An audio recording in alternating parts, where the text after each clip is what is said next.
What up, folks? It's Ed Memphis, the Square Business segment. You now in tune. Catch me on Twitter at Business Square. It's at BIDNESSSQUARE on Twitter, or you catch me on Instagram at Man on the Square. And this is Square Business segment, y'all. We in tune. I want to touch bases today on a few topics, of course. One being the MetGala. We see Dapper Dan showed up, showing out tonight. You know, I know he with Gucci, but politics aside, I was impressed by the designs that Dapper Dan did. First of all, I was impressed by the one Ashley Graham did, the dress. I've been an Ashley Graham fan. You know what I'm saying? She just incredible. And Regina King. No, not Regina King. What's her name? Not Regina King. You know what I'm talking about. Yeah, she came out and did a dress designed by Dapper Dan. The dress was just beautiful, bro. The design, the way the stitch pattern and all that, it was just beautiful. And then 21 Savage he wore an outfit designed by Dapper Dan, and it was super fresh. It was a black and gold blazer with the black pants and the black shoes, and on the back of the black and gold blazer, you had like a cat, like a panther or something. It had Dapper Dan across the back. So 21 Savage, you was super fly tonight, man. You killed that shit. Square Business.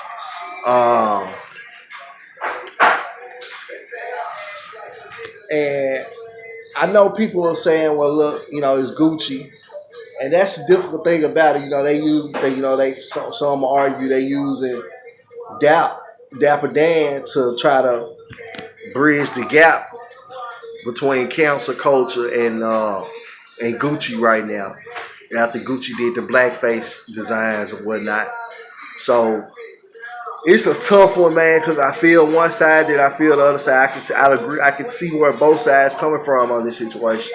So it's a tough one, being a member of the culture and being a fan of fashion as well. And then understanding being, a supporter of Dapper Dan, knowing this man been underrated and discredited for so many years, and this is finally his moment. And something that Gucci did, the potential is tarnishing that amongst the culture to a certain degree because of the fact, people are forcing to take a side between Gucci and Dapper Dan. It's really unfortunate for Dapper Dan because this man has been underrated, unspoken for his whole career. And then now he's finally getting the exposure, the attention, the declaration, the acknowledgement that Dapper Dan is supposed to get.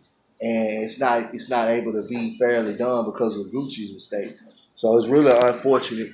But out of respect, I'm still going to acknowledge what Dapper Dan did today. Salute Dapper Dan.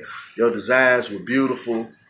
The dress that you did on Regina tonight, that was just dropped. I mean, she already beautiful. And then for you to do that design, the way you did it, then the purse had Dapper Dan on it, of course. Black purse with the gold, the studs and stones or whatever. They had Dapper Dan in it. That was just beautiful. Then move along, folks, to Tiffany Haddish. Tiffany Haddish shows up, dressed like a pimp. I can rock with that. She called it Pimperella. Then she proceeds to open her purse up, her little pouch that she brought along with her, little purse pouch. And she pulls out a sandwich bag of fried chicken on the red carpet at the Met Gala. Some folks would say it's funny, but everybody on Twitter is really pissed off. And Black Twitter is really pissed off because it was embarrassing. And it's very stereotypical. And she just act ignorant. She don't know how to turn that off, and it's getting boring. You know what I'm saying? Bitch, get you some motherfucking sense. Get you some motherfucking education about yourself. I hear all of these great things about Tiffany Haddish behind closed doors, about how smart she is and how savvy she is with her spending and her funding and how smart she is as a businesswoman. Why don't you display more of that? Why don't we hear more of that about you? It's almost like you hide the business savvy, the genius of Tiffany Haddish, so that you can display the coonery. Cause that was some straight up coon shit tonight, sweetie. I ain't gonna stunt with you. You know what I'm saying? I don't mean to disrespect you, cause I love Tiffany Haddish. I'm a fan of Tiff, but Tiff started to really disappoint us, man. It's like, damn, bro, can you ever act like you got some sense? It ain't even like that. Like, if you gonna be ghetto, cool, but be ghetto and be informative. Be educational or something with your ghettoness. Let your ghettoness be of productivity of sorts. You know what I'm saying? One thing I like about when I watch shows like Vlad TV on YouTube and I get to see OGs like Trey D from LA. One thing I appreciate about cats like that, they gangster to the core. That man in his 50s and he's still rolling. He's still cripping. He's still rolling. You know what I'm saying? The way he always had. He's still gangster. He's sticking to the code. Ain't shit changed. He's a stand-up guy still to this day.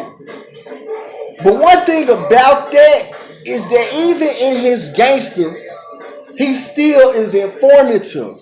I still come away more educated than I was prior to listening to whatever it is that Trey D got to say. You see what I'm saying? Now, granted, Trey D is a little bit older than Tiff. Granted, Trey D has had to serve time and sit down and allow himself to be more thoughtful. But however the fact, Trey D is an example of how to make your crass, straightforward, whatever persona an informative experience, an educational experience, a gem that somebody can walk away with, other than pushing something for Groupon. Cause that's all I get from her. It's just like, we get it, baby. You from the hood. We get it. That's beautiful. You made it out and you don't know how to act around these white folks, even though you only really date white men or non-black men. Really, mostly white men. I'm just not feeling Tiff no more. You know what I'm saying? I'm just not feeling it. I'm not feeling the bed winching approach she got with her. That's her personal business. But she puts everything so on blast in a boisterous way, even the fried chicken. She pulled the bag out as if that ain't gonna set us back a few weeks. That's gonna set our culture back at least a few weeks till. Come on now. You know what I'm saying? They laughing at you, not with you. If you gonna be ghetto, show up ghetto, but you got something up your sleeve to where they really can't laugh. Cause it's like, oh, that's what you doing. Okay, that's more smart than funny. You see what I'm saying?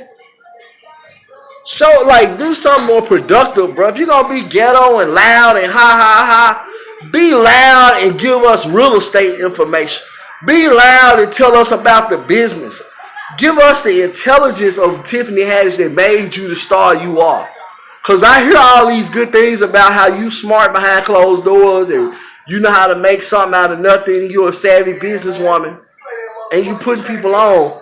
Well, why don't you display that more in your ghetto-ness instead of just pulling out a bag of fried chicken to display your ghetto-ness? Ghetto can also be smart. Hood can be smart.